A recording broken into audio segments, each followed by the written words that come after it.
Hi, I'm John Maxwell. When the top companies in the world are looking for trainers, speakers, and coaches, there's one name that stands above the rest, and that's Maxwell Leadership.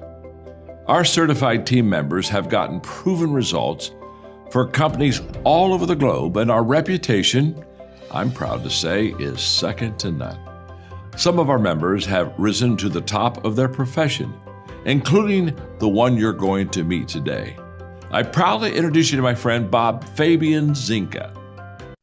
Welcome to the Leadership and Success Podcast with your host, Coach BZ, where we help you lead with purpose and succeed with impact. If you're ready to grow into the kind of leader others want to follow, this podcast is for you. If you're determined to elevate your success and leave a lasting legacy, this podcast is for you. As my mentor, Dr. John C. Maxwell reminds us, everything rises and falls on leadership. Our goal is simple: to inspire you, challenge you, and equip you with insights that can transform the trajectory of your leadership journey. Welcome aboard to another episode of the Leadership and Success Podcast with Coach BZ.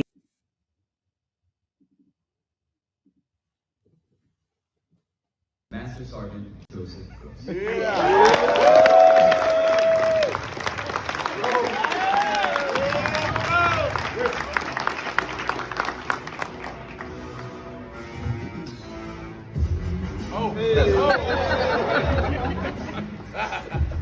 All right, good afternoon, everyone. How's everybody doing? Turned it up. Let me just start off by saying thank you, Colonel Schackemeyer, Chief KC, Commanders, Chiefs, SELs, LTs, everybody who just came out, shirts, I'm trying to remember, right? For supporting Class 23 Delta, right? That means a lot for the team. Spouses, thank you. My wife, my beautiful wife, thank you so much. I would not be the man I am without your support. I wouldn't even be as far as I am.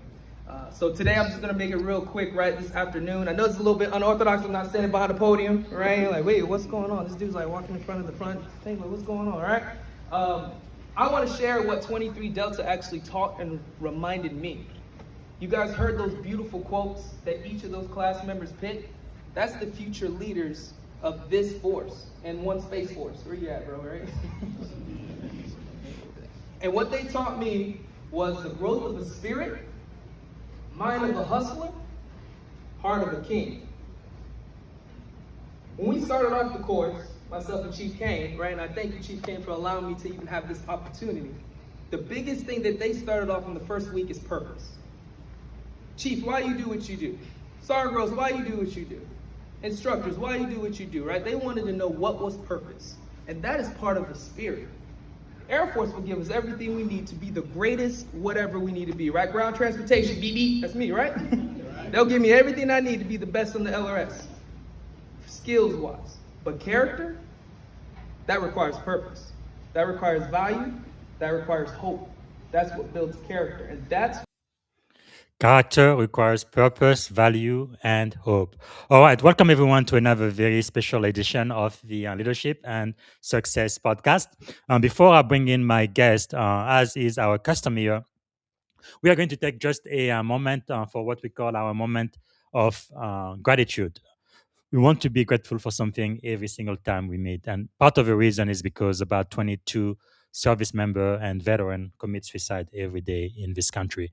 And we believe it's not possible to be grateful and suicidal at the very same time. So if you would maybe close your eyes and go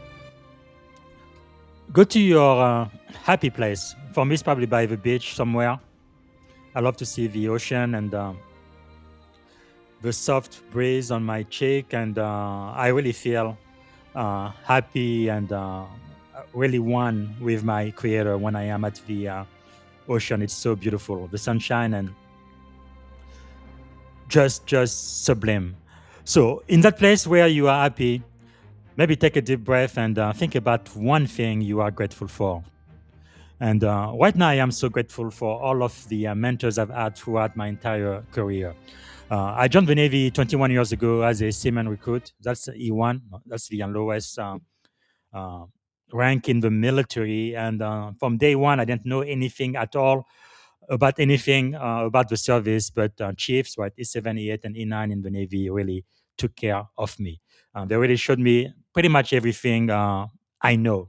And later on, even when I became a junior officer in 2007, I became an ensign, and chiefs were still mentoring me all the way up to '04 lieutenant commander. So much so that even when I finally became a senior officer, which is quite an achievement because only 4% of people who join the military end up being '05 or above.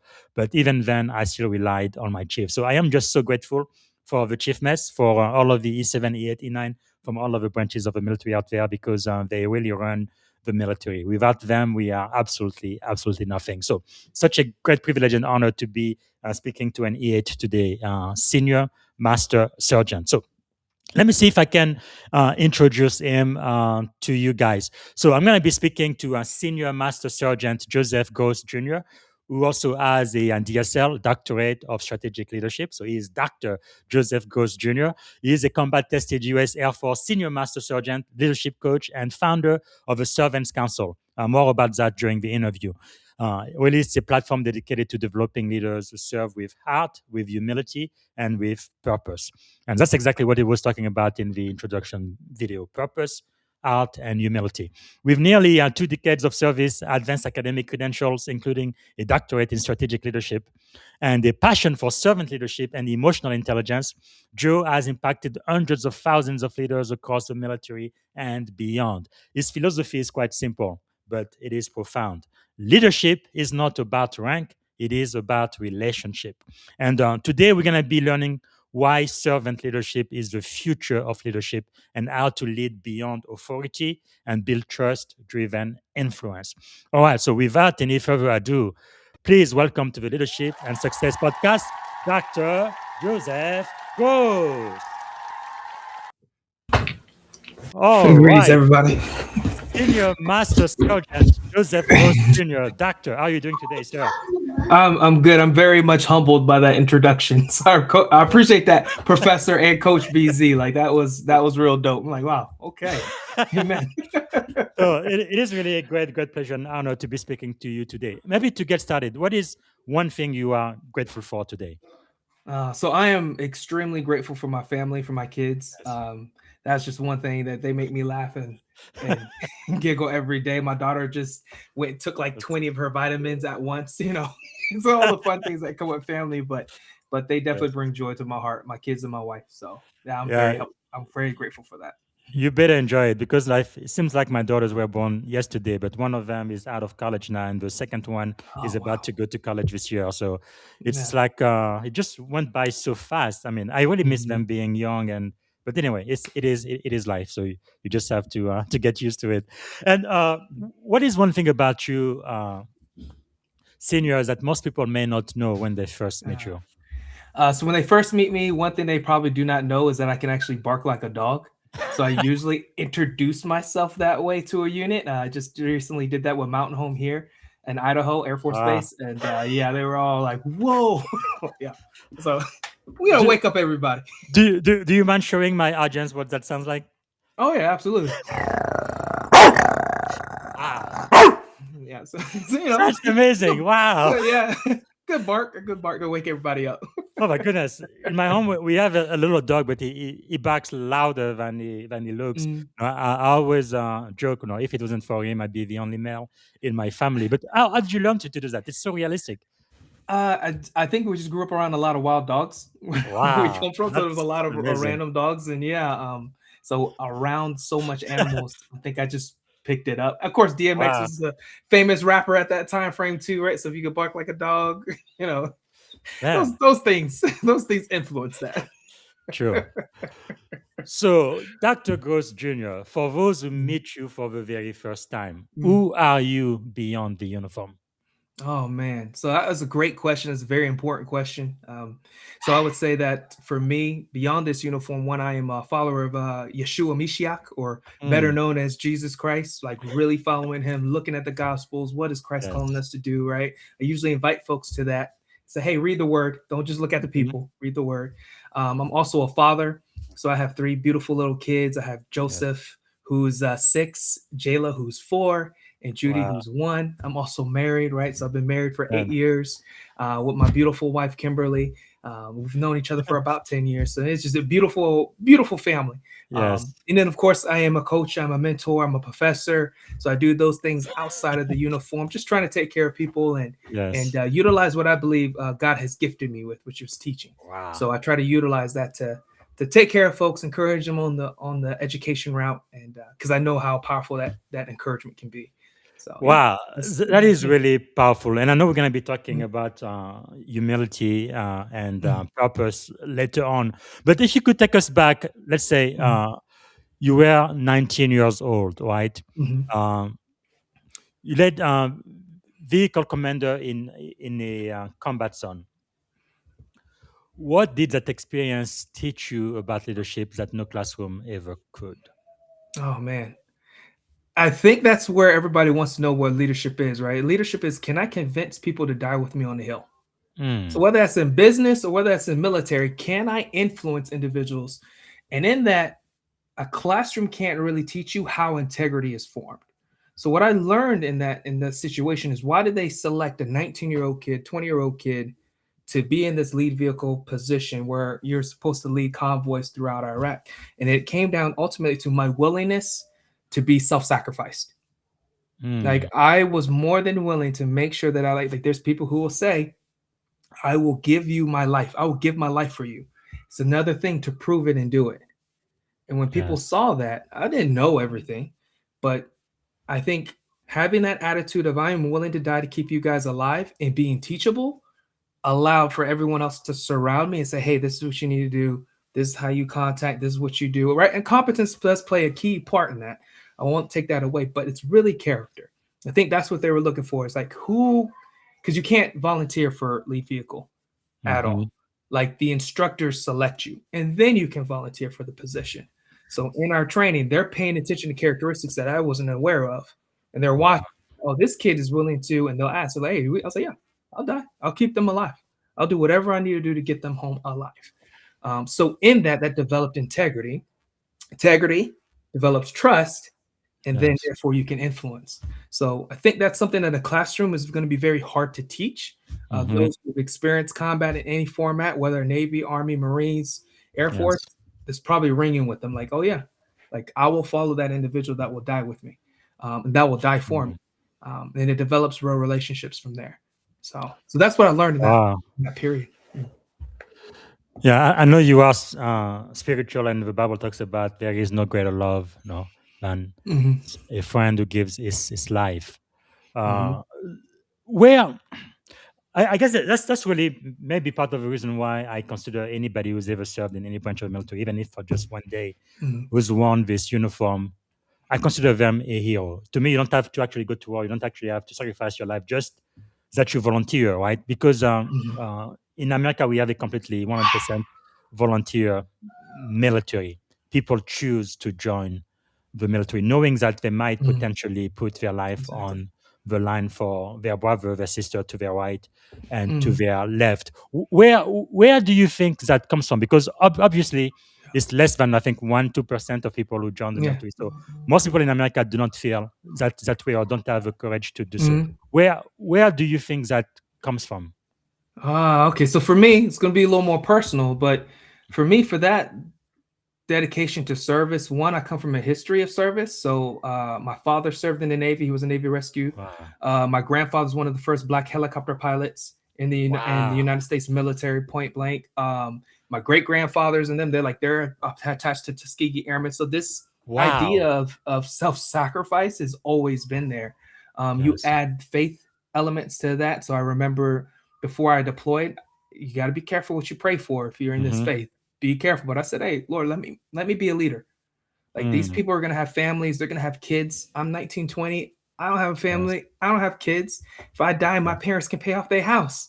They can live in the Mm. suburbs, they can, happy. So I approached that in prayer and it had no idea where that would take me.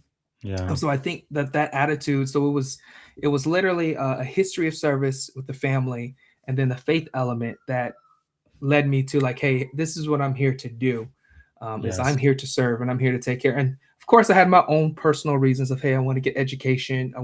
I seen that the men I respected growing up, they all had to seem to have this military background. and this Yes. foundation and how they communicate, how they talk. So I was like, I'm paying attention to these things. Say, hey, I want that. Mm. So that's what led me towards the military, and then you having that attitude of servitude, if you will. So Yes. yeah. Wow. That is really amazing. I mean, it's just giving me chills even now. And I feel like even members of my generation, part of the reason why I served is because of 9/11. I guess we would say Mm, love of God and country. And I feel like our values have been, God, country, and family. And part of the reason why I am in the Navy is because of my mm, family. But military life can be really, really tough. Do you have hope for the next generation? I know, no, you've been in the military more than 20 years now, so probably mm. gonna be retiring soon. What do you think about the next generation of airmen? They have a challenge. The next generation, not just the next generation of airmen, Marines, sailors, Hmm. guardians, coasties, Yes. soldiers, they all got a challenge in front of them that we didn't have 20 years ago. Hmm. Um, so for them, it's going to be character. Like Yes. that's they're going to be their biggest challenge is how do we do it's the same challenge that we had, but I think more Hmm. so now because of technology, things can be Yeah. viewed relatively quickly. Hmm. You know, information can be sent relatively quickly. You know, we didn't have Facebook or LinkedIn or things like that 20 years Yeah. ago. So Yeah. like I had to wait around for a satellite phone, Hmm. right? Or when I'm not on the road, send an email. Like Yes. technology has changed the game. So they have a challenge of character, of upholding character, of developing character. Mm. And when I say upholding character, really upholding character when the the chips are going to count. And Yes. do I run? Do I stay? Do I fight? What do we do after? Because no one talks about after action report and Hmm. how do we deal with the mental and spiritual things on the side of that. Mm. They're gonna have a huge so that's my hope. Any airman that I get in contact with or any Yes. service member that I get in contact with is like, how am I helping them develop that if they're going to stay in this? Mm. Because it's not easy. Like you said, Okay. 1%. It's not easy. So if you had the ear of every junior enlisted and junior officer listening to us right now, let's say I give you a couple of minutes, what would you tell them? As far as advice for them, as far as Hmm. doing this, Yes. so I would tell them for the most part, when it comes to doing this, one, you got to know your purpose, you got to know your why. So one of the first things I ask any officer, young officer, or any young enlisted when they come in my office and they're introducing themselves is, why'd you do this? Because you're Yes. gonna have to remember it. You're going Mm. to have to remember how hard things are going to get. It's going to be very easy uh, for entertainment to take you away from that purpose, and then you find yourself demotivated. So Yes. one, why'd you do this? And then two, who is holding you accountable to continue to move forward? Like who is Mm. your support group? Because you're gonna need both. I don't do 20 years in the game, senior master sergeant, doctorate degree, start on business. Like all those things Mm. sound wonderful, but I have a huge supporting cast.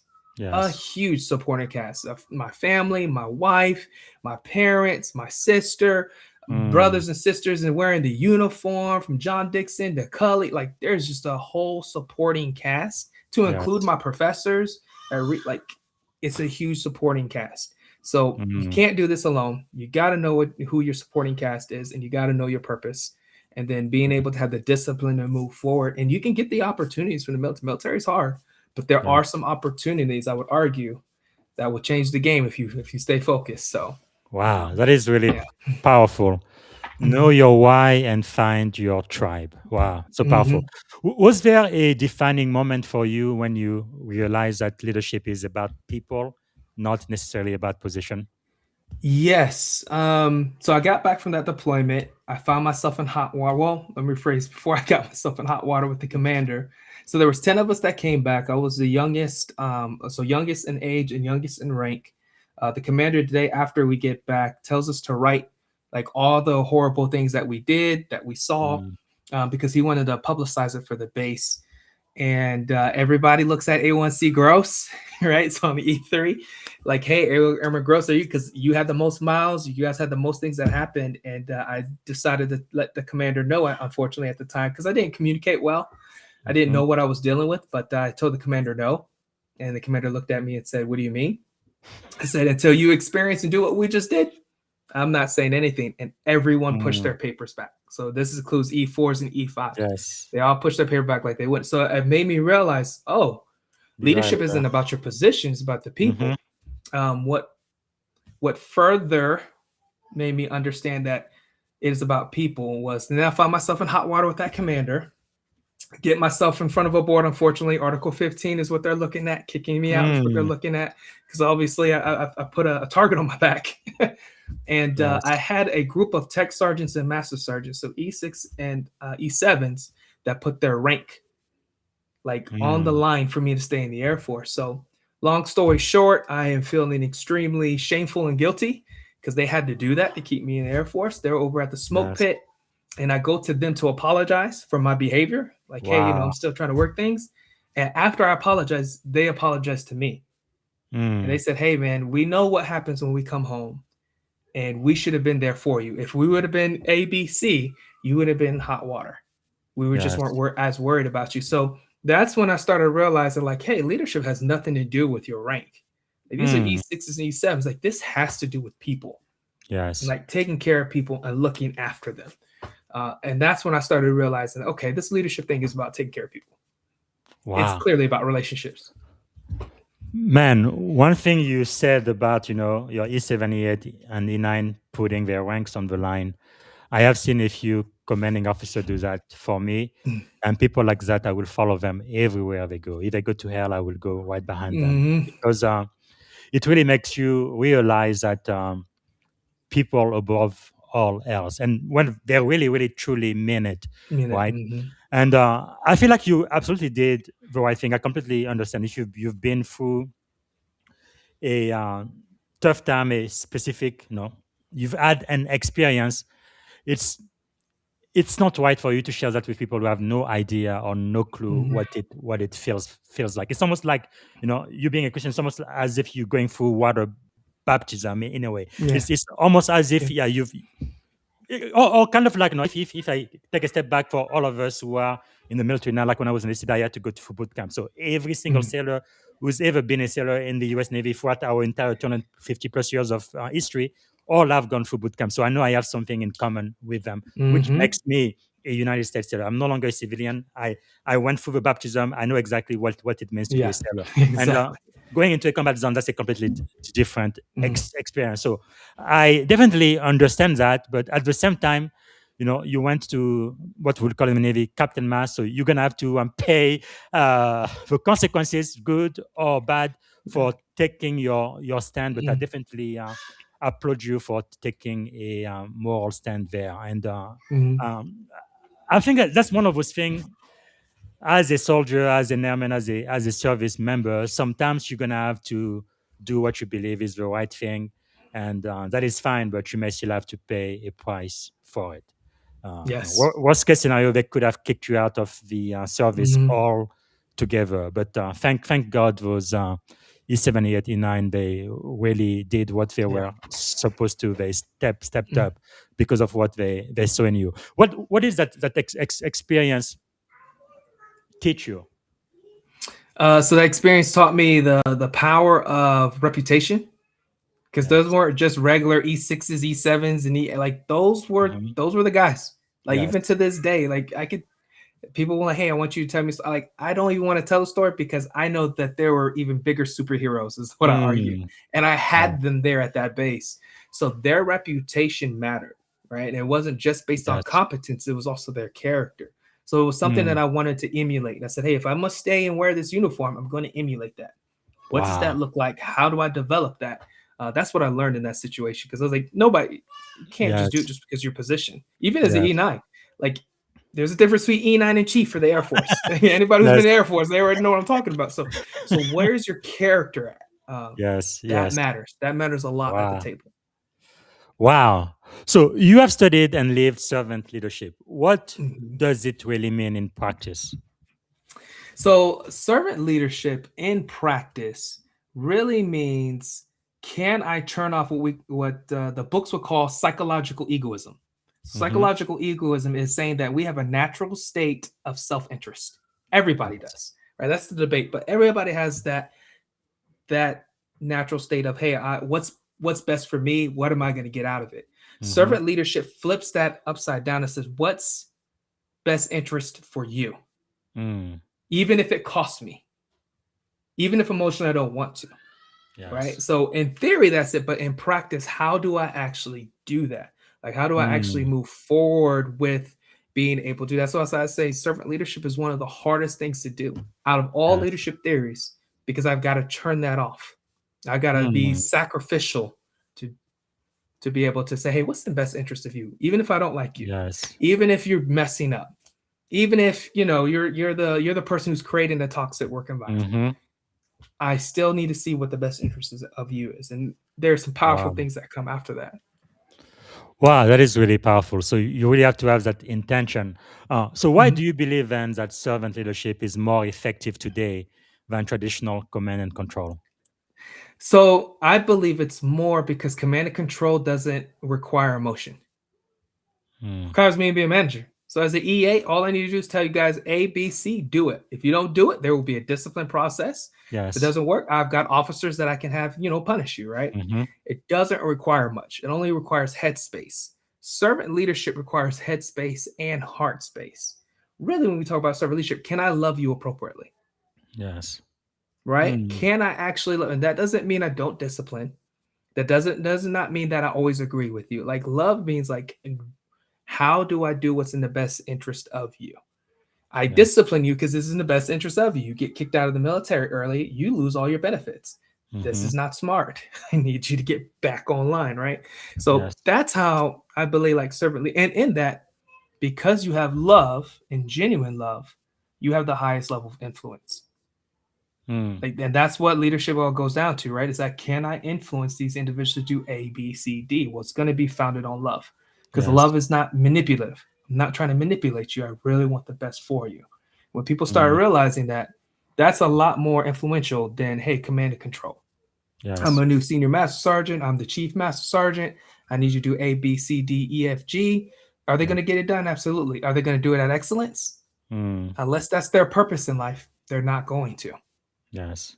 Right? So Wow. what makes somebody go there? It's love. It's like, hey, this person loves me. I clearly know Yes. they love me and they've proven it to me. So if they Yes. ask me, I'm going to go further.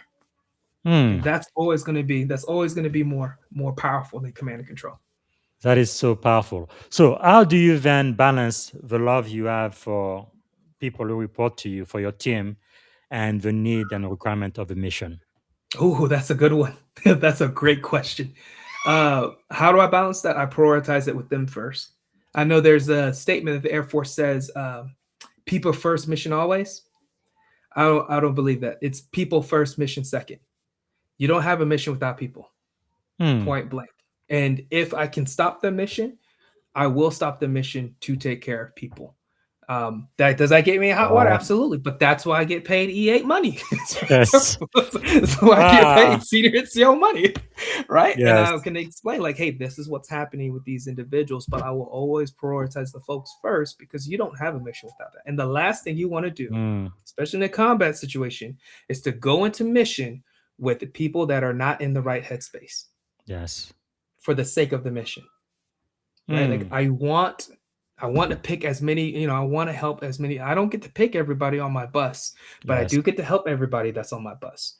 Yes. So how do I do that, and how do I prioritize that? And that's going to require me to get in Hmm. trouble. But again, that's why we say rooftops in the Air Force. We have Yes. rooftops. It's our job to get slapped. if you're Yes. if you're a master sergeant, senior master sergeant chief, your job is to get slapped. So do I have Yes. the humility to do that? Do I understand my Hmm. purpose? So that's how I balance it. So please note, it Wow. can get you in trouble. Yes. I've been on the other side and like, Groce, you're wrong on this. Hey, absolutely. Fully understand. I know that is a mission stoppage. This is what we need to do from here. Y'all can put the Hmm. blame on me, but it gives them safety, gives them Wow. psychological safety. Yeah. That is really profound because when I had the privilege of being a commanding officer, I had two leadership mantras. The ones that you mentioned, I think we probably stole it from the army, but Mm. mission first, people always is what they say. And Mm-hmm. then one team, one fight. And Mm-hmm. I like what you say, people first and mission second. That makes it very, very clear. You're going to take care of your people first and foremost. And it's also true, especially when you are in a combat zone, one of your responsibility as a team leader, you want to make sure everybody goes home alive, right? You want everybody to go home after the Hmm. mission is complete. And like you Yeah. say, they're not in the Yeah. right headspace, that will probably not happen, right? And you Mhm. don't want to have PTSD and all kinds of nightmare because you could have done something different to save Yes. one of the life Yes. of your men. But Hmm. having said that, that's really a leadership decision, right? Like it says, the buck stops with you. That's why you get the E8 money. That's why I get Hmm. the O5 money. But the truth is, you are really putting your own career on the line, Absolutely. because you could be court-martial and you could be asked to retire, or they could just kick you out of the Right. service altogether, or even get a dishonorable Yeah. Yeah. discharge. That is Right. very Right. possible. Yeah. So that's why I always have the three questions in front of me. Like, hey, is this unethical? Is this Hmm. immoral? Is this legal? If Yes. it's no to all three, I'm Yes. gonna take it. I'm gonna take, Very because good. then I will. The worst they could do then at that point is, all right, hey, we're gonna fire you. All right, we got to find another place to put the senior because of Yes. ABC. It's never come to that, but I've had a Yes. couple of commanders like, hey, how come are you like, why are you putting Mm. the people first? And we got a mission. Like, if you don't, I'm telling you, Yes. there's going to be consequences that we're Huh. gonna have to deal with later. So let's deal with this now. So we I have to love deal with that. those very bad consequences of the late phone calls on the Saturday. Airmen did Mm. A, B, C, D, E, F, G, whether that's fighting, drinking, trying to commit suicide. Like, we need Yeah. to do this now. If you don't Wow. do this now, we need to be prepared for these consequences. Um, Man, that's really powerful. So, do you believe that really builds trust quickly within your team members when they know that you are willing to do that for them? Yeah, absolutely. Absolutely. When they see that and they noted it, right? And typically I try not to, right? Because the last thing Mhm. you want is to step out of your commander's office and then say, "Hey, I said this, but my commander said it." You do not want to do that. So I Yes. usually I do not do that. Like, as far as they know, we're all on the same page. But Yes. some airmen, But some of the NCOs, they'll pick they, up and they'll be like, they "Wait a will know. second. They will So know. why are you in trouble? Like, you said you agreed. Why are Yes. you in trouble?" Like, Yes. Yes. they'll pick up on it, and then they'll be like, okay. And then Yes. that spreads like wildfire. Like, hey, this dude is here Wow. to take care of us. He's here to protect us. And then Yeah. what happens is they start policing themselves, which is what we want as senior Hmm. NCOs anyway. So Yeah. they start policing themselves, not because the Air Force says it's a standard, but Yes. because we work for him or we Mm. work for her. And like, Wow. it's just this ripple effect, right? So it really Yes. starts with that LOVE word, that love. Like, Wow. am I willing to put love in there? And yes, that's gonna have some consequences. Maybe Mm. I'm not gonna promote as quickly as I like, but that's fine. Yes. That's not what I'm here to do. What's my purpose? Wow. So, That is really powerful. I think it's about mhm, 5 years ago. I guess that's when I started this podcast. I started to think of one word that defined leadership. Prior to that, to me, it was influence. But now, more and mhm, more, I think love really defines what leadership is mhm, all about. That is mhm, quite amazing. Okay, I guess this is going to be a myth busting session. So, what about this one? Throughout my entire career, many of my mentors have told me it gets lonely at the top. They think of leadership like a pyramid. It's very pointed at very, very top, very, very few mhm, people. And at the bottom is the best, where you have a lot of people. And usually, as you climb up the chain of command of the corporate ladder, you are pretty lonely up there. I don't mhm. believe you agree. You've said that leadership No, isn't lonely. So, how no. should leader rethink the narrative? How do you see it? So leadership, right? I don't know if anybody watches documentaries on like going up mountains, like climbing up mountains. Mhm. I love watching those because I want to see the resilience. But nobody climbs that mountain by themselves. Mm. Like, it gets smaller and smaller and smaller, right, as the air gets thinner and thinner, but you're not by yourself. So when Yes. I think back to, and I don't know how it is for necessarily for the corporate world, but for military world, you're not by, like, if you're lonely, it's because of two things. One, you're practicing psychological egoism, or two, because you wanted to be, Yes. right? Like, you were willing to step on individuals to get there. But in Mhm. my experience of always climbing, when I was an airman leadership instructor, I had an amazing team. I had an Mm. amazing commandant. When I was development advisor for Kadena, for Okinawa, for the entire Pacific, I had an Yes. amazing team. Like, when I was the shirt, when I when I was the SCL for over in California, Mhm. amazing team. I am not by myself. Like, Mm. I'm not even now, even though I came to this new base. I'm not. I have Senior Hawk. I have my LT. I have Yes. an entire team that I can go and lean on. So Mm. yeah, it gets thinner when you get up there. The air Yes. gets real thin, but you're not by yourself. So it's really a choice. It's like, hey, Am I looking around to see who is around me? And if I am by myself for whatever reason in that corporate side, am I willing to pull people with me? Am I willing to Wow. pull people with me to go? So then that way, because again, no one climbs Mount Everest by yourself. That's insane. So to Yes. go up the leadership ladder by yourself, that's insane. Mm. You're asking for something bad to happen, whether your character breaks, Yes. or your health falls apart, whatever that might be. Wow. As human beings, we're communal. I'm an introvert by nature. I still want a community. So, Yes. Yes. that's something I always think about. Say, yeah, not leadership is not. It's not Hmm. lonely on top. You're just choosing to be. That is really powerful and insightful. Now, what about the weight of command? You said you served as the SEL, which is Senior Enlisted Leader. And Mm-hmm. I got the chance, I was the executive officer, but I got a chance to be commanding officer. At the very, very top, I was in charge of the entire Mm-hmm. unit, their mission, and the people. Yeah. And I feel like there is a weight, a real weight to command. I mean, it is not easy. It's a huge, huge responsibility. Because anything Mm-hmm. happened to your people 2 o'clock, it's a Saturday or they go drinking or whatever happened to them, ultimately you are responsible for that. So Yes. how do you deal with the weight of command? I share it. Hmm. That's what I did. So for California, and the team would probably tell you if they're even watching, some of the folks that are watching, like one of the first things I did is I always line out my expectations. And then from there, I would have NCO and senior NCO meetings once a month. And then I shared that I empowered them. I said, hey guys, this Hmm. is what I'm responsible for. But when it comes to morale and discipline, this is what I need from you.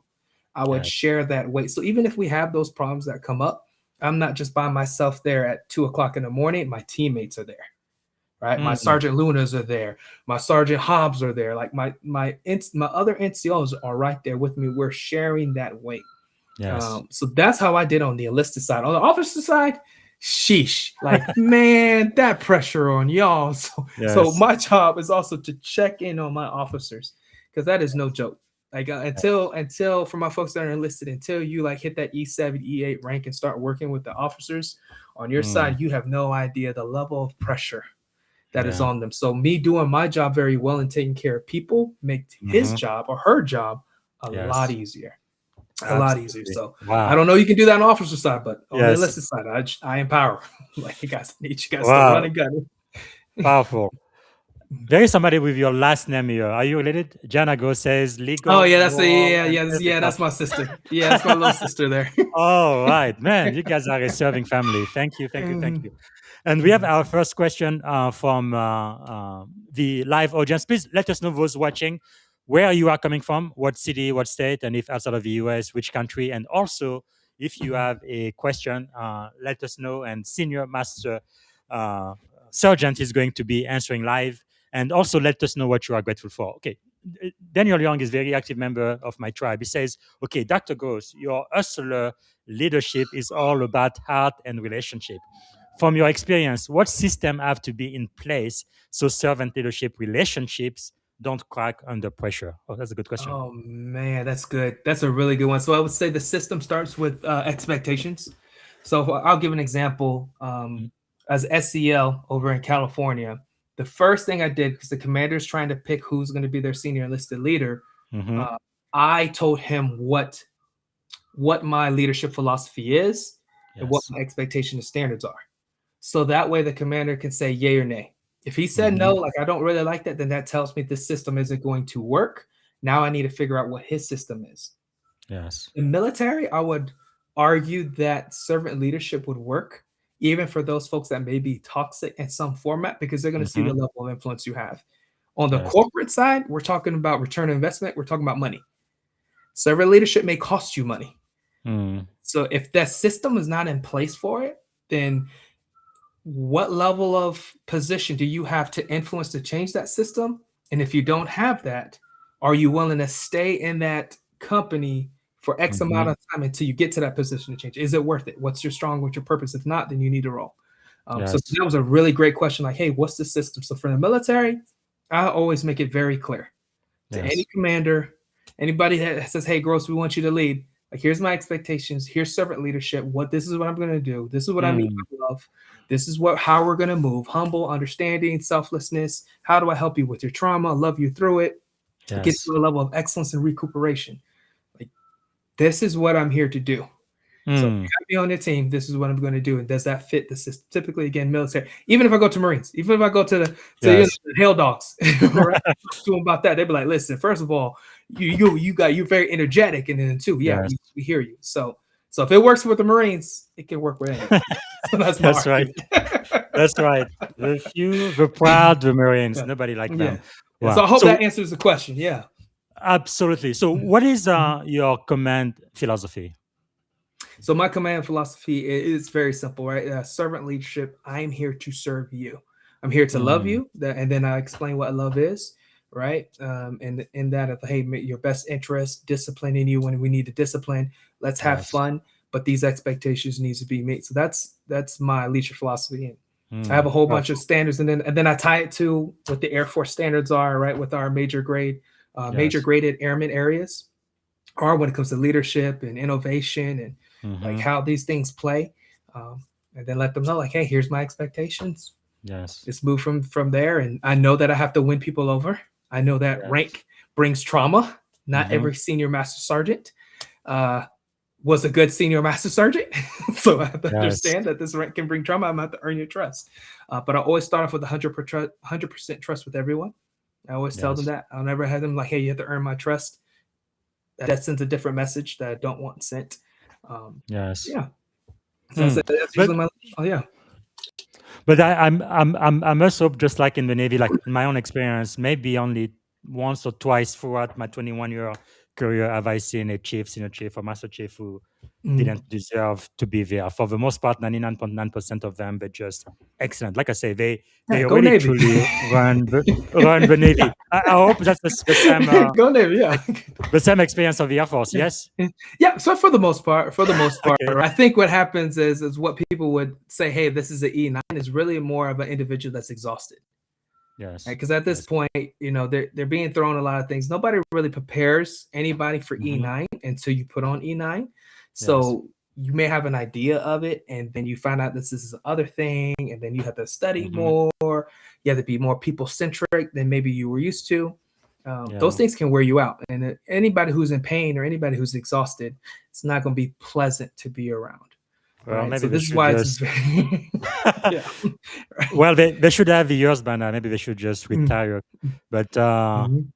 yeah, because as a commanding officer, I couldn't stand anybody, including my department head, mistreating my Mhm. sailors. Absolutely not. Mhm. Uh, because no, I always remember, because I came in as an E1. So what would Seaman Zinga think about this unit, right? Yeah. How would I treat Seaman Zinga? Because I think it really makes a big difference how you treat your Mhm. junior enlisted. Absolutely.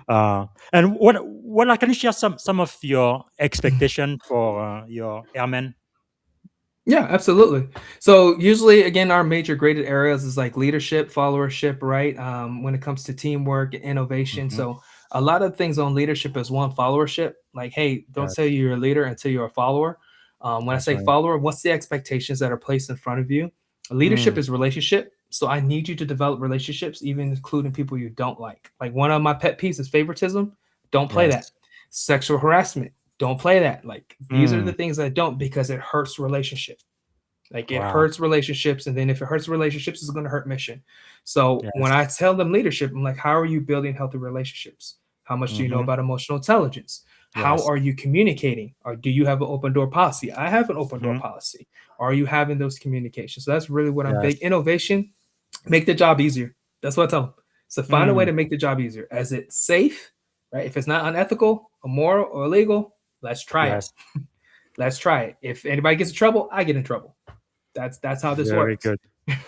Right. All right. So we have another question from the audience. This is from Chris Johnson. His name didn't come Oh, up, but Chris Johnson says, Sup, Joe, greeting from Alaska. How do you handle the NCOs who think they want to be a master sergeant but still have work to do as a tech sergeant? Uh, Bitter, bad attitude, not owning their own things, not yeah. enforcing standards, so on and so on. That's a great question for a senior Okay. master chief doctor. How do you Yeah. answer Yeah. that? So great question. So how do I handle NCOs who want to be master sergeants but they're not ready? It Yes. starts with mentoring, and when I say deep mentoring, really coaching. Because here's where now mentorship is like, hey, I'm advising you based upon where I've been. Hmm. Coaching is like I'm trying to have you self-resolve. So if an Yes. individual, if I've been mentoring them, and it's not catching that they're very bitter. It's not catching that they're not very competent in the job and they do want to still do what they were going to do. Then I'll flip her to coaching. And then I'll ask coaching questions, open-ended questions to make them critically think about what a master sergeant does. So I'll say, hey, what do you think a master sergeant does? Like, tell me what it is. What do you think would happen if that master sergeant wasn't as competent or they're always bitter? What would that impact be? So how do you think you've been mirroring that same behavior? Yes. Wow. Right. So I'll be coaching and mentoring at the same time. So then that would, but there's got to be some form of trust in coaching. It's one of the hardest things about coaching, as you know, Coach BZ, right? Is like, hey, developing trust relatively quickly. So then that way they'll start peeling the layers back. How do you do that? How do you develop trust quickly, especially when you are in a team with where the stakes are very high, which in the military it's almost always the case. How do you do that? So I do that by just being face value. I call it face value. You've got to be present. So I can't get stuck behind it. That's one of the things that for E7s and above, we can easily get stuck behind that computer. Yeah. There's plenty of taskers. Your goal is to clear that email traffic. You've got to have FaceTime. And that's one of the things I encourage even commanders, like, hey, have FaceTime because that's at least a line of trust. And as you have FaceTime and you have those just, random conversations with troops and they start getting more and more comfortable with you, even those folks that are maybe lacking in their ability, but they want to be that next master sergeant. Yes. Hey, like I need to coach and mentor you in this. And there should be some form of line of trust there to where you'll listen. Now, will everybody listen? Absolutely not. And if those folks don't listen, they're not teachable. If they're not teachable, you've got to be honest with them and say, hey, man, I don't know if this is necessarily for you until you come to a reason for yourself that you want to be teachable, so, and that goes back to their purpose and their why. Yeah, I was going to say it goes back to the why that you mentioned earlier. And so you mentioned mentorship. I think mentorship is really a master key for success. Now, when I became an IP officer in 2007, it was such a small community. We were pretty much forced to be mentored. So they would get, anybody with maybe 03, 04, 05 to mentor the 01 and the 02s. So whether you like it or not, you were assigned a mentor. Do you believe kind of in a forced mentorship structured program, or do you think it needs to happen organically and naturally? The mentee needs to find their own mentors. What's your thought on that? I would lean more to a forced one while the mentee looks for one, right? Because sometimes we just don't know we need one, right? So if I'm a 01 or 02, especially if I was enlisted prior, and then I come in and be an officer, and you're like, I got it. I know the structure. Yes. I get it, but you really need that mentorship. So I would say forced. I would be leaning more towards forced, just because the individuals that are at higher rank know what that real level of responsibility is. Yes. Right. And what that development is, especially in the officer world. I'm not too sure in the Navy, but I'm pretty sure Navy and Air Force mirror one another. So when you're 01, 02, that's going to make or break you. Like those two ranks are going to make or break you. So if you don't have a mentor that's telling you, hey, are you going to this school? Are you doing this? Are you switching over to these roles and doing this to make sure you diversify in your experience? So that way we can place you in a position where you can be a major and soon someday a lieutenant colonel and a colonel. Yes. You're just looking at captain, and that by that time frame it's almost too late, right? Yes. So I'd say forced mentorship. And that's something that Air Force, depending on what base, they do really well. Other bases, they don't do that so well. So that's what I'll probably lean more towards that.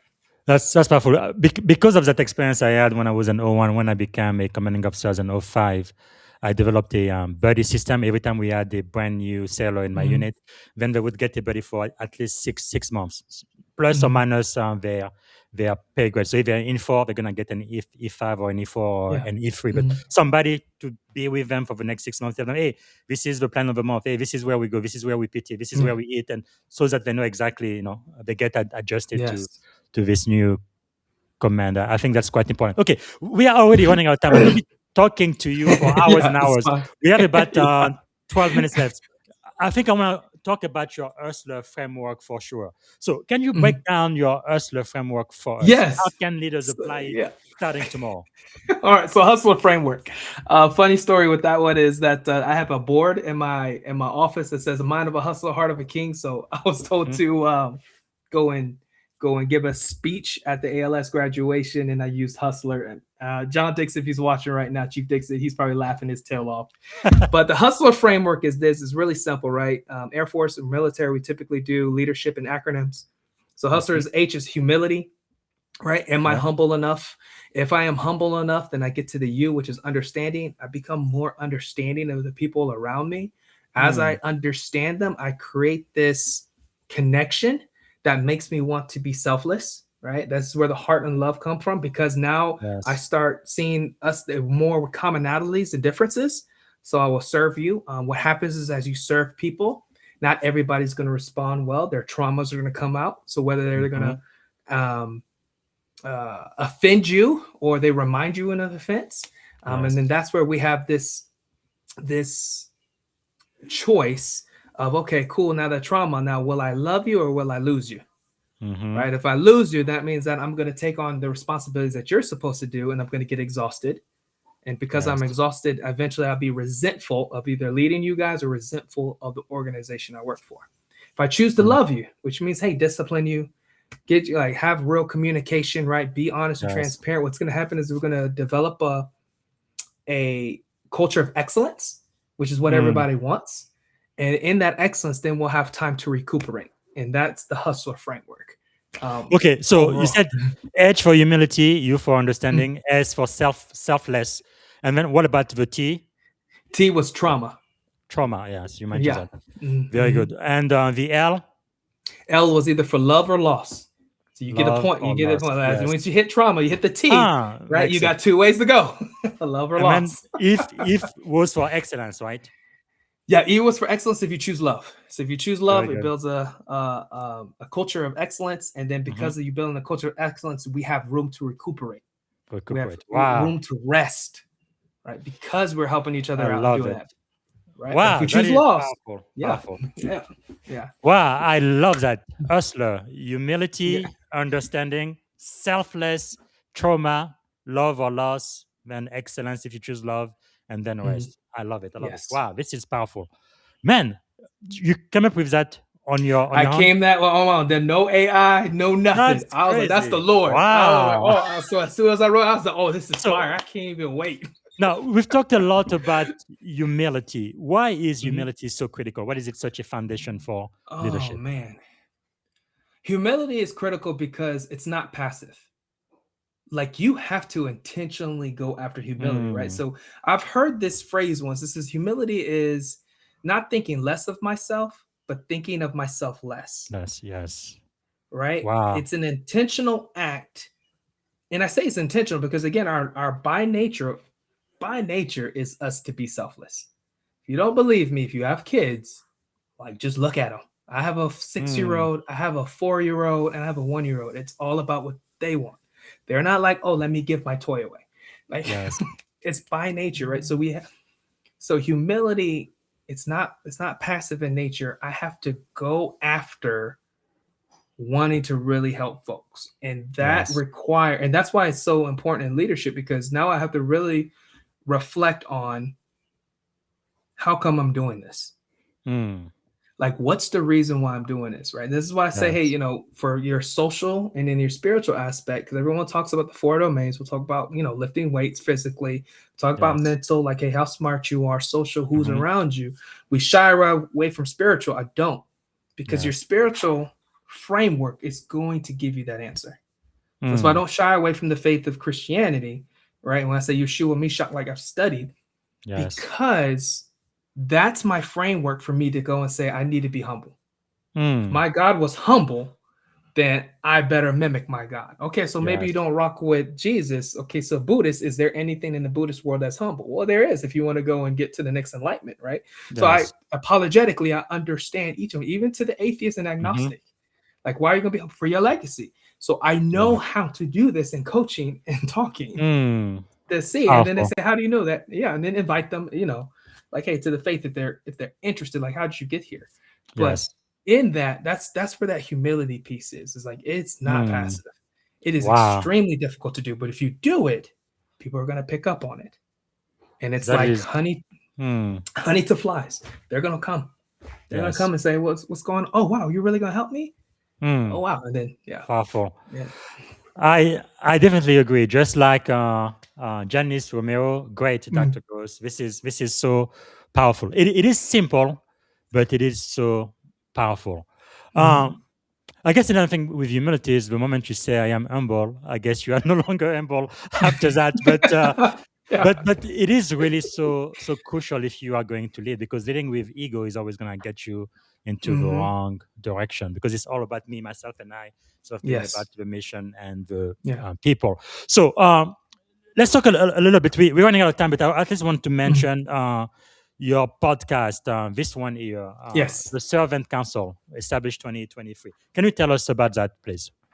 Yeah. So Servants Council was actually birthed after my daughter. So after Jayla, Mm, she was in. We had to do an emergency evac. But long story short, wow. I said, "Hey, you know what? I need to have something that's of legacy Yes. that I can provide for the family, but also be able to do some good." Right? Yes. I got a lot of people. So Servants Council is ultimately based on servant leadership, and the whole goal is again, how do I make sure that the people I'm around or the people that are engaging myself or Mm, anybody that's a part of that company yes. are left off better than we found them. Wow. Like that's the ultimate goal of that. So that's why it's called the Servants Council. Um, Yes. I'm pretty sure you're at the same faith, so you're probably very familiar with the scripture and Revelations of the 26 elders that give their Hmm. crown. Yeah. So that's Yeah. that's the thing. It's like, hey, our the crown is serving. Like Yes. that's the crown. And if we really want to be very influential, a positive mark, right? Leave a legacy for our kids to follow. Mm, It really comes down to that. So the Service Council ends up doing that. I have that's where my dissertation was on the yes. development of servant leadership. So I created a workshop. That's the one that the Wow. school called and said, "Hey, congratulations, you did great. We'll give you some feedback, but you are a doctor now." So taking that and saying, "Hey, That's how do I develop amazing. servant leaders?" With the Hmm. ultimate goal of I always call it bridge out of poverty. Hmm. A lot of the ills that we see in our society is based off of poverty. Yes. Like if I really look at it, whether it's political divisions, whether it's religious cults, Hmm. everything goes back to poverty. So if I be a bridge out of poverty, then we can put people in the right spaces to make the right decisions. Mm, So wow. that's what I really want to do with the Servants Council. Is to That, be a hand to help folks, right? that's And amazing. do that. Mhm. So yeah, Really powerful. This has the potential to actually change the world. Wow. by God, by Yeah. God, One person at a time. yeah, So, yeah. through the Servant Council, you've impacted thousands already. What Mhm. legacy are you trying to leave behind? Love. Just that's it. Like that's the Lovely. legacy is to let folks know that they're loved in a world that I think that is very decisive, where you can't tell between real like truthful information and misinformation. It, this place can be cold, Yes. right? And I Yes. want you know that aspect of the business to be a place where folks can go and say, hey, like there is somebody in this world that does love me, that is concerned about me, even though I Yes. may have done A, B, C, D, E, F, G, Wow. and the power of love transforms, Yes. right? Like that's what I've learned. Like that's where I'm at right now. It's because the power of Mm, love has transformed me, transformed my mind. um, yes. so that's my hope, and then of course leaving that for my kids, because I know I Yes. could die any day. So they have something, at least they have their dad's voice, they know what dad was Mm, really trying to work on and do, and yes. maybe if they want to take that further, then they can. So, will there be a book, sir? They will be I've been Yay. teasing for years. My troops know. Like, I always call it Players Guide to the Galaxy because they always ask us, like, "You should write a book." So I'm called Players Yes. Guide to the Galaxy, but there will be a book. I don't know the title Oh, yet, but it will be within servant leadership, right? And then the development of it, I will be getting with the head honchos of very servant good. leadership. I don't want to do the same thing everybody else has because there's some Yes. great servant leadership books out there. Hmm. Shout out Dr. Robert Cruz, like his latest book on servant leadership and the healing to racism. Like, Mm, so I want to make sure that in my specific route, it's like, hey, what am I trying to get to yes. that that will, generate some interest. Hey, let me go pick this up. So I haven't figured that quite Mm, out yet. As I look around, because I just don't want to do a repeat. Right, I very want to good. give something that's relatively new, relatively fresh, and allow people to think. Wow, that is really, really powerful. But whenever you do, sir, come back here. let's help you be best-selling author, and let's talk Oh, I about it appreciate that. because I think last year, I think it was about May. Everybody I interviewed asked them for books they read or books Mhm. they recommend. We started with a couple. Now we have more than 400 books on the digital bookshelf. So Yeah, that let's is go. that is a lot. So your book needs to Yeah. be on that bookshelf for sure. All right, we are quickly running out of time, and here, let's see. Jana Groce says, "Fantastic." Oh, hold on. Yeah, that's my sister. Fantastic. Yeah. The Servant Council LLC. That's right. Okay. Technically, we are out of time. Can you give me 10 more minutes, or do we have to Yeah, yeah, end? absolutely. Yeah, Okay. Okay. absolutely. No, Okay. yeah, I gave you 10 minutes. So for the last segment, I kind of want to get into your head and think about Mhm, some of the leadership principles that have helped you be successful. mhm, Your career in the US Air Force, your doctorate, and now your coaching business, and pretty mhm. soon your book. Why? Okay, first let me ask: what do you believe is one of the greatest lesson you have ever learned, whether in life, in leadership, or in general? So I said it earlier, love transforms. Love So I transforms. mean, I said this too. We had like a big survey for the Air Force, but ultimately I told them like, hey, if we ever do any personality stuff or when it comes to leadership, if they don't know how to love, they have no business being in leadership. Point That's blank. powerful. And if they don't know how to love because of past and trauma, are they teachable to learn? Mm. And if it's a no, they have no business being in leadership. Wow, I You're like going to that. ask these group of men and women across all sister services to possibly die while wearing this uniform.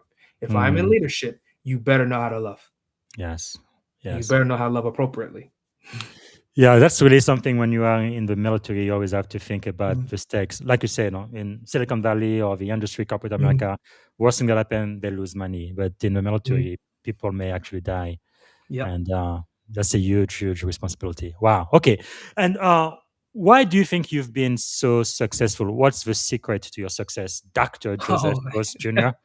oh man. So again, it goes to for me, it goes to my faith. I don't think that I'm here by Yes. chance. There was miracles that happened on the road and convoys and mistakes that I made that should have cost Mhm. me my arm, my leg, or my team, and it didn't happen Yes. for whatever reason.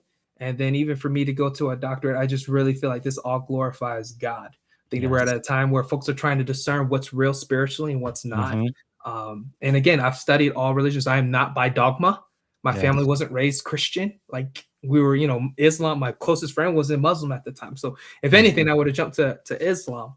Um, but what I've learned was like, hey, this faith is true.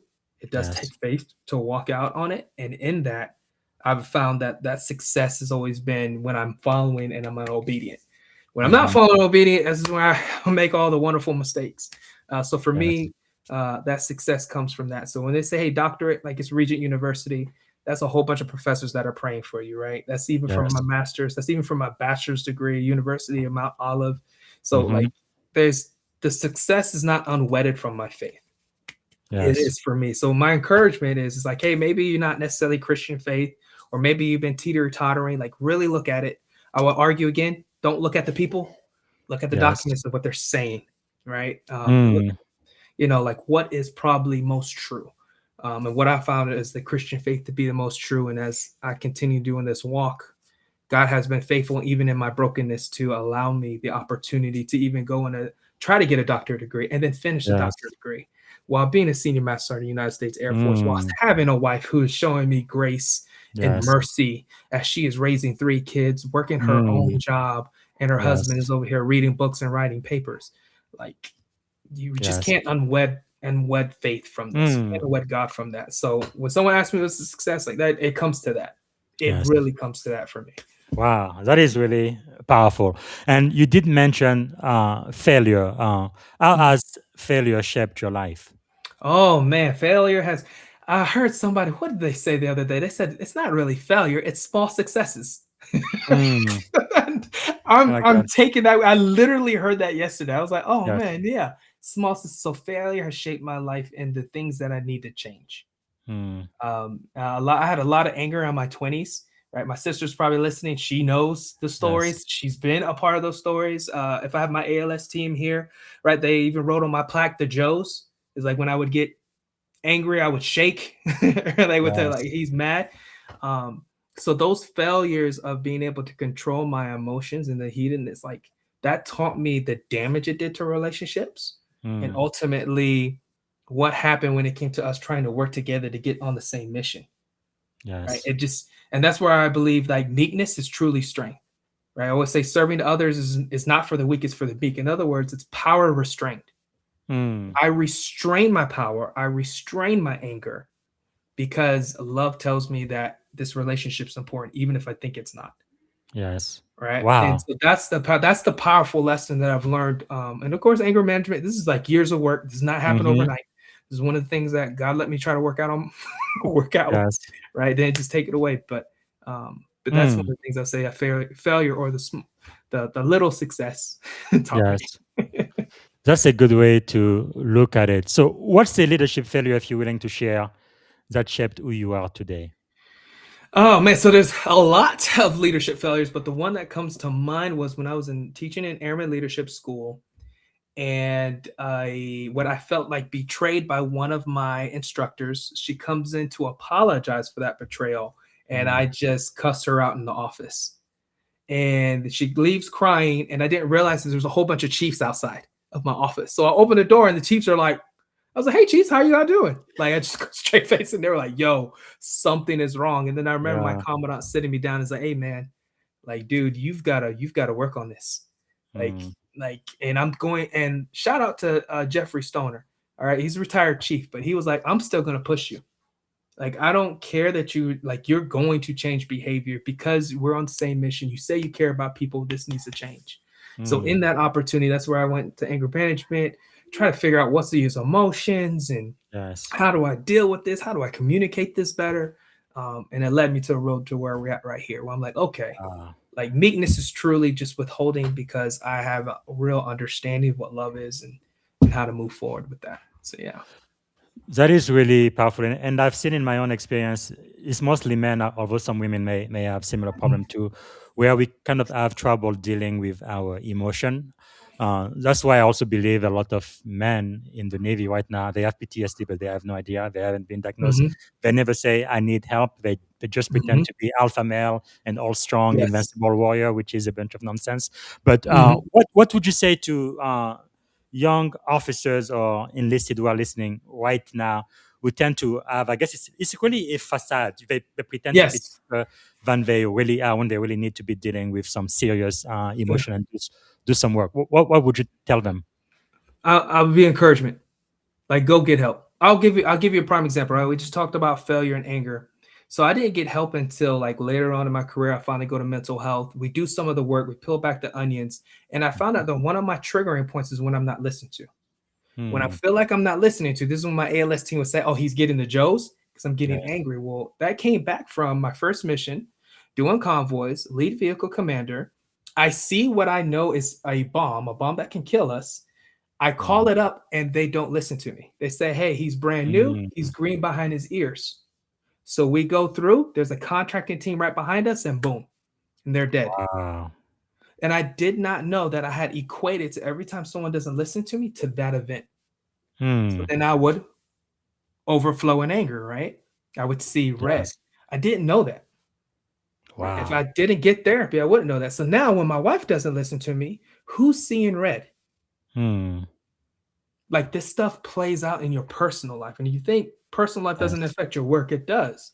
So my encouragement for Hmm. anybody out there, get the help, get therapy, Yes. Yes. get therapy. Be Wow. honest, be transparent, unravel those layers so then you can understand and say, okay, now that I'm not listened to today, Yes. I know where that thought system is coming from, and I have some Hmm. coping strategies to deal with that. Right? That's Wow. my encouragement. That is really, really powerful. Thank you so much for sharing Mhm, that. Because I think another thing too, when I joined the Navy 21 years ago, it's much, much different now, so much better. But back then, mhm, I remember sometimes mhm, too, if you say you're seeing a mhm. psychiatrist or whatever, Yep. you're gonna lose your security clearance. Therefore, you're gonna lose your job, and they're gonna Yep. kick you out of the service. But now it is definitely imperative, and the Navy will help you. We're not Mhm, gonna kick you out if everybody needs help. So things have changed, but mhm. it really takes leadership to also model that. Right? We are not invincible. Yes. We are human Yes. beings, and sometimes everybody needs help. Wow. And if that only saves one person who's listening right now, Yeah, I think that's absolutely worth it. Thank you so much for absolutely, sharing. Wow, absolutely, absolutely. that is really powerful. But talking about leading with love, which includes discipline as well. So, how do you hold people accountable while still leading with empathy? So a lot of folks will think that empathy means that I agree with your behavior. Mm-hmm. Empathy doesn't mean that, right? Empathy is, again, it's not a natural behavior, it's a learned behavior. Empathy means that I sit with the emotion, but I don't agree with the behavior. So for Mm, example, if someone gets mad and they fight outside the gate, outside the base, I can have empathy with your anger and still hold yes. you accountable for your action. Mm, That's how we do it. But what people think is because I have empathy for you, I also agree with your action.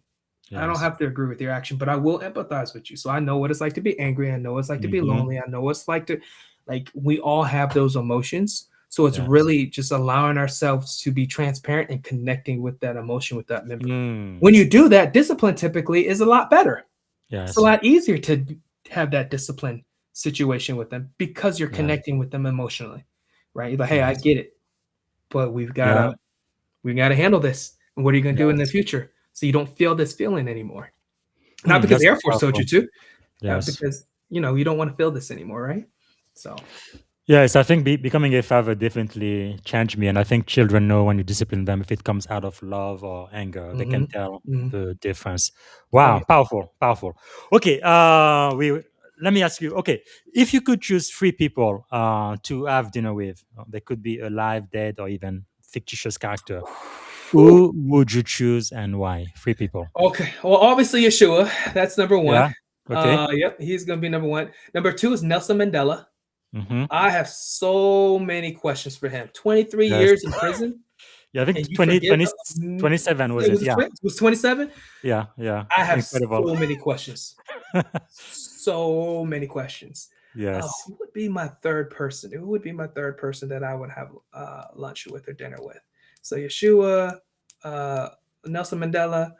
I mean, I know it's going to sound redundant, but like Martin Luther King or Gandhi, Mm-hmm. one of those two would be thrown in there, just because one, I mean, obviously they're all servant leaders, and then two, Yes. the impact that they had, right? Yes. So I think it'd be wisdom that I would be wanting to get from that. But definitely the top two was Jesus. Like Nelson Mandela, I'm still studying him because I'm just, to Yes. me, the level of meekness, the level of Mhm. meekness that you must have, right? Desmond Tutu, that would be my Yes. third person. My Yes. third person would be Desmond Tutu. My third person would be Incredible. Desmond Tutu.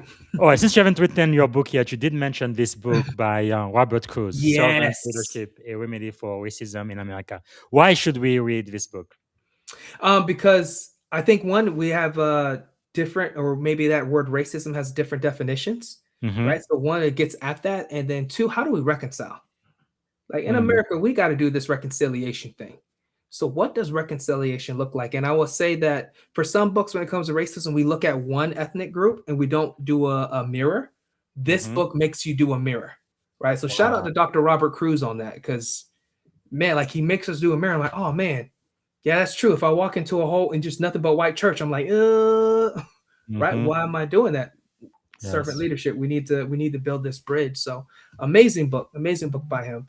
Highly Yeah. encouraged. But Highly I've always been concerned about this. I came to the US. I was 17 years old. I am a Christian, but I was in the deep south, Tuscaloosa, Yes. Alabama, and definitely they have white churches and black churches, right? And I'm like, you are Christian. You say you love the same God. You serve the same God. Why do you have separation based on race? That doesn't Mhm. make any sense to me. If anything, even is going to be multiracial, multi-ethnic, Yes. right? It's all of the people Yeah. who follow Jesus. That's what the teaching says. So why are we separating ours? Even Martin Luther King, right? It says Mm. that Sunday morning is the most segregated hour in America. How is that possible? Because we have an enemy. We have a spiritual enemy. So in a Christian faith, you Wow. have a spiritual enemy. The last thing he wants is Jesus' prayer, which is last Jesus' prayer was unit. Yes. So are we willing to bear with one another, is what Paul calls it, And Mm. in bearing one another, we love one another. How do we love one another? Through servant leadership. And that's what Yes. Dr. Robert Cruz really gets into, is like, how do I do this? How do Mm. I bear with one another in doing this and really love one another? Because if Yes. we do that, then it's going to be an attractive faith. That's powerful. It's That's going to be powerful. a very attractive faith. Like, hey, why do you guys do this? Right? You will find, like the Mm. word tells us, Acts tells you will have favor with everyone. Even if they don't believe, you will still Yes. have favor with them because they Yes. see it.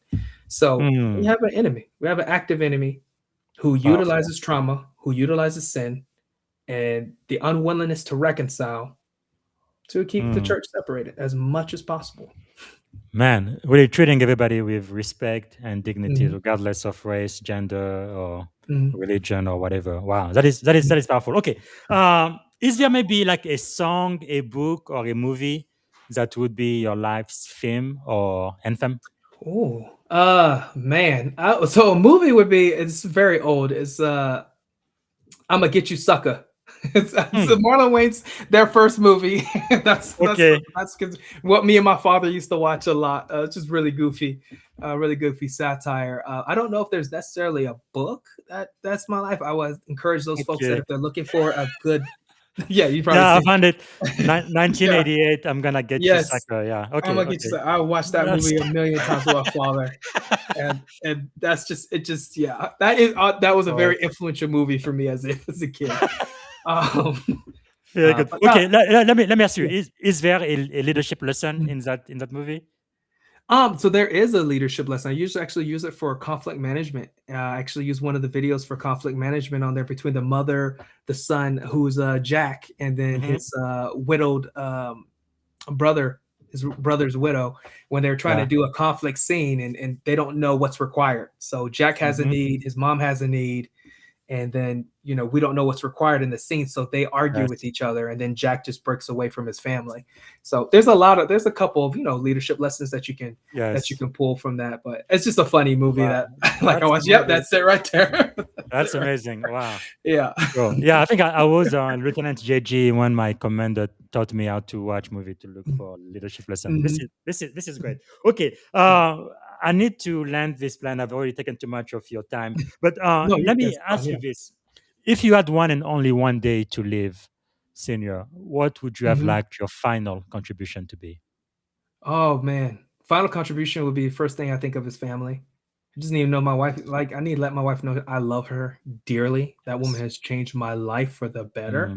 Mm, Even though we may think sometimes it doesn't, but she yes. has changed my life for the better. I want to make sure that I left something for the kids Mm, that they can look back to. So if there's a book at that point, it's a book for them. It's yes. not necessarily a book for, but it's a book for those three, just to let them Mm, know, like, hey, their dad loves them, and that this is where this is how you walk, the challenges they're going to have in front of them. yes. So yeah, it would be spent with family. That Wow. That is last that powerful. last one will be all family, and then of course Wow. folks will come absolutely, but Yes. my main focus was, hey, wife, I loved you, and thank you for dealing with me, showing Yes. me grace, and us growing together. And it sucks that I got to go. And Mm, then for my kids, oh man, it sucks that your dad won't be there physically, but here's some things that help you walk, mm. where you need to walk to. So Wow, that is so powerful. Thank you for sharing. And if you had a magic wand, you could solve any problem in the world. What is the one problem you'd like to solve first thing tomorrow poverty, morning? poverty. Yeah. I believe a lot of our ills in life, just across this world, is poverty. If we solve that, it gives us the space, Mm, to where we need to be at. wow, powerful. Well, we are coming to the end of the show. All good things come to an end sometimes. Yes. How can we add value back to you? You've added so much value to my audience. What can Yeah. we do for you? Absolutely. Hey, so you guys can follow me on the LinkedIn page. I'll usually post something at least every 2 weeks. It's always encouraging. I will not have anything that's like political Yes. or anything like that. Like it's always leadership. It's always going to be servant leadership based, unless there's a major life event like getting Hmm. the doctorate degree. I'll definitely share that with you. I also have a podcast called The Servants Council. I also have the company Servants Council LLC. You guys will see that we have the Awaken Leadership Workshop. Yeah. Organization DNA is what I call it for consulting. And then we also have Rise and Realign coaching. So if Mhm. you're interested in being coached, absolutely, you guys can contact me through that, or you can contact me through LinkedIn. Um, always interested. But again, I'm here to serve. I believe that's one of the reasons why I've been allowed to continue to walking this earth as long as I have, and that's my hope too. And then yes, later on down the road, there will be a book that will Yes. probably come out of the workshop course that I've created. So yes, sir. Wow. Thank you. Thank you so much for your time today. Is there a question I should have asked you I didn't get a chance to ask? No, no, no. Like those are wonderful questions, Coach BZ. I just thank you for your time, right, Coach, Yeah. Professor, Commander. Like you're the man, you're the man. But I Well, appreciate the time to come and chop it up with everybody, and I hope I was able to give value to our listeners and those who will absolutely. listen later on. Absolutely.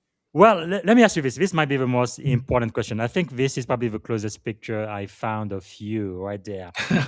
If you could go back and give a piece of advice to that young man, I'm saying maybe you're about 18, 19-year-old, something like that. But Yeah, I was like, yeah.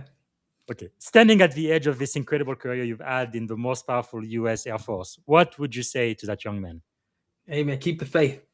Keep the Don't lose faith. it. Yeah, like don't lose it. You're gonna go through some rough things. It's Yes. coming. That wave is Mm, coming. Keep the faith and trust yourself. Keep the wow. faith and trust yourself. Trust Powerful. like, hey, like you can do it.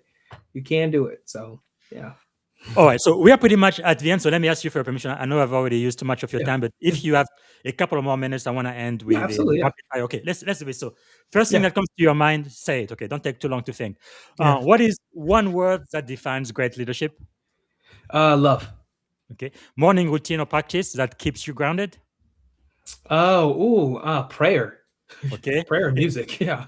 a book or a quote that changed your life. Leadership Challenge by Okay, Poses and Kozner. you said prayer or music. What is your favorite song? Oh man, you can't ask that question. That's too, Okay, that's too one of many them. songs. That's too many The songs, first man. first one that comes to mind. Oh my goodness. Yeshua by Maverick City. Okay, I love Like that one. if I need Yeah. to like really Okay. ground myself. Okay. I love that one. Who inspire you most today? Who inspires me most today? Actually, my Mhm. dad. Wow. My dad does. I think he doesn't know that, but he does. That's fantastic. Well, if Dad, if you're listening, that's Yeah. good to know. What is a leadership habit you refuse to compromise on? You will not compromise no matter Reading. what. Reading. Okay. Not reading. What is a question every leader should ask themselves frequently? How how are you loving people? Hmm. And most Okay. importantly, how are you loving people closest to you? Wow. It's easy to Powerful. put that persona at work. It's Yes. not easy to do that at home. Hmm. Yeah, you remind me of my new meaning of success. First, as your meaning of success change from this time here to Oh today, yes. Oh what? yes. That guy wanted to be a rapper. He wanted to be a millionaire, have a whole bunch of land. So That what? dude was like, I'm about to hustle. I'm gonna go get this Yes. business degree. Oh yeah, that's way different. Now What does success mean to you today? it just impact on people. Wow, that's powerful. Just Because you impact on reminded people. me, my mentor taught me that success is really having the people closest to you respect you the most. That's Mm-hmm. your wife, your children, people who really know you. Yeah. And if they can respect you more than everybody else out there, regardless of what Mm. you've achieved or accomplished, you are a successful person. Yes, absolutely. Wow. So, what did you want to be when you were a kid? When I was a kid, I wanted to be a superhero. That's all the Well, Marvel comic books I had. I well, wanted to be a superhero. you are a senior master sergeant in the U.S. Air Force, so you're a superhero to me. So, Yeah, yeah, uh, three appreciate that. adjectives describing you as a child. Three adjectives. Oh man, energy, Hmm. joyful, Hmm. athletic. Like it What, was a- very yeah. what about as an adult? As an adult, I would imagine right. This is trying to be like okay, just wise, open, and I want to say vulnerable. I want to say Okay. transparent as much as possible. Yeah. Yeah, I think that's true. Okay, we're gonna end with this because I want to end with something positive. What is something you are feeling optimistic about these days? Oh man, I'm feeling very optimistic about the future. What Yes. that looks like for my family, whether that's inside the uniform or outside the uniform. I'm looking really forward to it. It's going to be stressful, but Yes. I'm looking really forward to just that time with Wow. family. Man. Thank you for your service. And I'm going to end Yeah. with this. This is the very last question. What is one word that represents our shared experience on this podcast today? I would say wisdom. Wisdom. Like there was a lot of wisdom. Like you were dropping wisdom, Coach BZ. I appreciate that. I said, oh man, my Thank man you. like this. So yeah, so it makes Well, it jive well. It doesn't even feel like an hour and whatever. It that's just true. flies. We spent almost 90 minutes. I didn't mean to, Yeah. but thank you so much for giving us that wisdom today. And I am almost always so, so grateful. Thanks again, Yeah. Senior Master Yeah. Surgeon, Dr. Professor Joseph Groce Jr. Thank you, sir. Yeah. Really And thank you. appreciate it. All right. Yeah. Thank Bye you. for now. All right, guys, this is one for the book. Again, it doesn't have this book published yet, but when it does, we definitely want the senior master surgeon to come back on the podcast. And he's really taught us about a lot of things. But I think the number one thing I've learned today is leadership is love. That's really powerful. If you can love your people, the people who report to you, if you can serve them, not them you, I think you are a leader. All right. That's all we have for today. Tomorrow morning, I will have a great pleasure of speaking to a retired U.S. Secret Service senior special agent.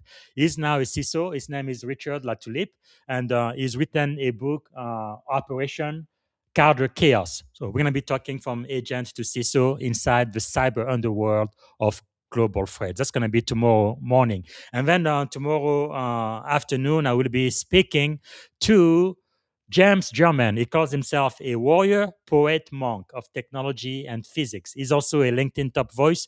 We're going to be talking about from blind spots to breakthroughs, redefining leadership in the age of artificial intelligence. And when we get a chance this week, I'm going to go back and we're going to study Proverbs chapter 22. We did 21 the other day. This is not a religious podcast, but we're going to be studying ancient wisdom and leadership lesson from the book of Proverbs. It's really amazing how those lessons are still applicable today in 2026. All right, that's all I have for you. And again, some of the books we've mentioned today start with Why. That's already on our digital bookshelf. I'm going to add today Servant Leadership by Robert Cruz, and also I'm gonna get you Soccer as a movie that is recommended. All right, that is all I have for now. I think we have okay. Daniel says, "Have a good evening." Thanks again for watching, and I hope to see you tomorrow. Bye for now. Thank you for tuning in to the Leadership and Success Podcast with your host, Coach BZ. If today's episode added value to your leadership journey, be sure to subscribe, share, and join us again for more wisdom nuggets on how to lead better and achieve greater success. Remember, leadership is the most critical skill of our time.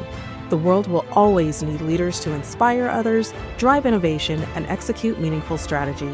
So why not count yourself among the bold leaders shaping the 21st century? Until next time, stay inspired, stay committed, and keep leading with excellence.